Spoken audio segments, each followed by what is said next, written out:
Pyetja ime është në Psalmin 76, vargjet 7, 8 dhe 9. Thot, nga ti, pikërisht nga ti, duhet të kenë frikë, dhe kush mund të qëndroj para teje kur zemërohesh?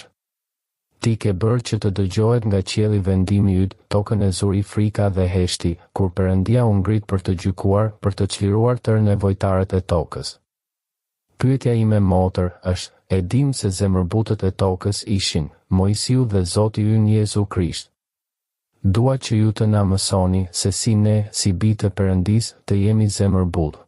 Mirë, duhet të dim se këtu këta nevojtar apo zemërbut përfaqësojnë të gjithë kishën që do të kthehet tek Perëndia. Dhe ky psalm mbaron duke thënë se në jetën e përjetshme Zoti do të thrasë të zgjedhurit e tij, do t'i gjykojë dhe për të zgjedhurit e tij do të ketë një qiell të ri, një tokë të re dhe nuk do të ketë as diell as hënë sepse Zoti do të jetë ai që do të ndriçojë çdo gjë dhe thuhet se do të festohet dasma i qengjit, pra do të jetë diçka shumë e bukur. Aty do të përmbushet ky varg që thot për të çliruar tërë nevojtarët e tokës, ata me të cilët Perëndia ka folur që nga fillimi deri në fund kur Zoti të vi mbi re për kishën e tij për ta marrë, atëherë aty përmbushet ky varg që thot për të çliruar tërë nevojtarët. Nevojtarët, zemërbutët, janë ata njerëz që përgatisin hapin zemrën e tyre për të besuar në Zot, për të kërkuar dhe ndjekur rrugën e Zotit deri në fund të jetës së tyre. Këta janë zemërbutët, sepse njerëzit që nuk janë zemërbut janë rebel, arrogant, krenar, të ngurtë në zemër, kokfort, që kthehen ateist dhe që nuk besojnë në Zot, mendojnë se Perëndia nuk ekziston. Ata janë e kundërta e zemërbutëve.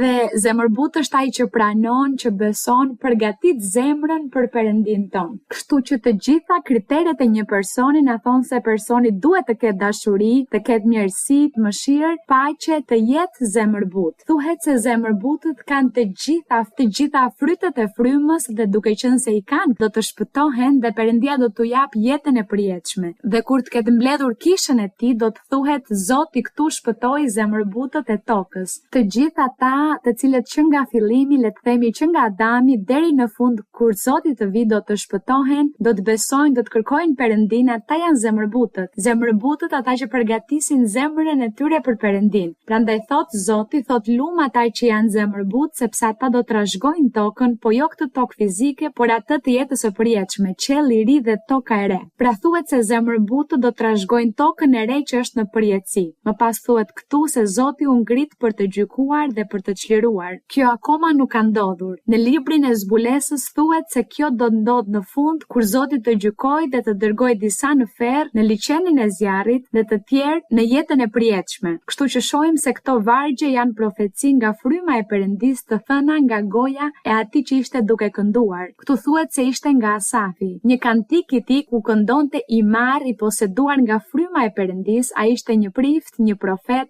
fryma e merrte e posedonte për të folur të gjitha këto gjëra që ata vetë nuk i kuptonin se çfarë ishin, por këtu Zoti nëpërmjet gojës së gjithë atyre ishte duke folur të gjitha këto mrekulli dhe me muzikë. Gjëja më e bukur ishte se ishin me muzikë, me melodi. Prandaj mua më pëlqejnë kaq shumë psalmet. Psalmet janë shumë të bukur për të lëvduar Zotin, sepse kur nuk gjejmë fjalë për t'ia thënë Zotit, atëherë i marrim ato nga psalmi.